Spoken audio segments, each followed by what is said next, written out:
ফার্স্টে সবাইকে জানাই নববর্ষের অনেক অনেক শুভেচ্ছা। তো আপনারা হয়তো এত সময় বুঝে গেছেন যে আজকে ভিডিওটা কি নিয়ে হতে পারে। তো চলেন সম্পূর্ণ ভিডিওটা শুরু করা যাক। হ্যালো বিউটিফুল পিপল, কি অবস্থা সবার? তো সকাল সকাল শাড়ি পরে চলে আসছি অডিটোরিয়ামে। আর আসা মাত্রই হচ্ছে এক এক করে সমস্ত ফ্রেন্ডের সাথে দেখা হয়ে যাচ্ছে একসাথে। আজকের দিনটাতে যেহেতু শাড়ির একটা কালারের থিম যে সাদা লাল, যার জন্য সব ফ্রেন্ডেরই শাড়ি একসাথে ম্যাচ খেয়ে যাচ্ছে। তো তারপর আর কি চলে আসলাম অডিটোরিয়ামের ভিতরে। এখানে কোনো একটা অনুষ্ঠান হবে হয়তো। অডিটোরিয়ামে 7 দিন ব্যাপী একটা বৈশাখী মেলা হবে। তো আজকে প্রথম দিনে সকালে উঠে শাড়ি পরে সেখানেই চলে এসেছি আমরা সব বান্ধবীরা মিলে। তো আপনারা দেখতেই পাচ্ছেন যে এখানে কিন্তু সব ধরনের দোকানপাট আছে, মানে মেলার ভিতরে যেসব দোকানপাট থাকে সবগুলাই কিন্তু আছে এখানে।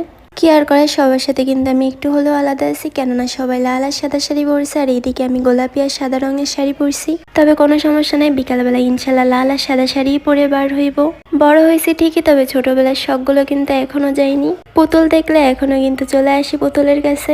এরপর চলে আসলাম রাইট সাইডের দিকে, আর এইখানে কিন্তু বাচ্চারা ঘোড়ার পিঠে উঠে ঘুরতেছে। আর আমরা সব ফ্রেন্ডরা কিন্তু আজকে এক জায়গাতেই আছি, সব একরকমের শাড়ি পরা। চলেন আপনাদের আরেকটা জিনিস দেখার। এখানে কিন্তু মারিয়াম ফ্যাশনের মারিয়াম আপু প্রায় 20 রকমের ভর্তার একটা দোকান দিছে। তো আপনারা দেখতেই পাচ্ছেন যে একদম বাঙালি আইটেমের সমস্ত খাবার কিন্তু এখানে আছে। ভর্তা দিয়ে শুরু করে ইলিশ মাছ সবকিছু কিন্তু একদম বাঙালি আইটেমের খাবার। তারপর আর কি বান্ধবীরা যখন একসাথে হয় তখন তার গল্পের কোনো শেষ থাকে না। তো এইদিকে আমরা সব ফ্রেন্ডরা মিলে একসাথে হাসাহাসি মজা করতেছিলাম। তারপর ওরা কথা বলতে বলতে আমাকে বললো নৌকায় ওঠার কথা, অনেক জোরাজোরি করছে, তবে আমি নৌকায় মোটেও উঠি নাই। তো এইদিকে ওরা নৌকায় উঠে গেছে। আর নৌকার কথা তো বাদই দিলাম, কেননা প্রতিটা মেলায় একটা হলেও এমন একটা নৌকা থাকবেই। তো আমি ব্লগটা আর বেশি লং করতে চাচ্ছি না।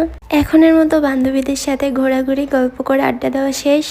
তো আজকে ভিডিওটা এই পর্যন্তই। আল্লাহ হাফেজ, ভালো থাকবেন সবাই। আর ভিডিওটা যদি ভালো লেগে থাকে লাইক কমেন্ট শেয়ার অবশ্যই করে দিবেন।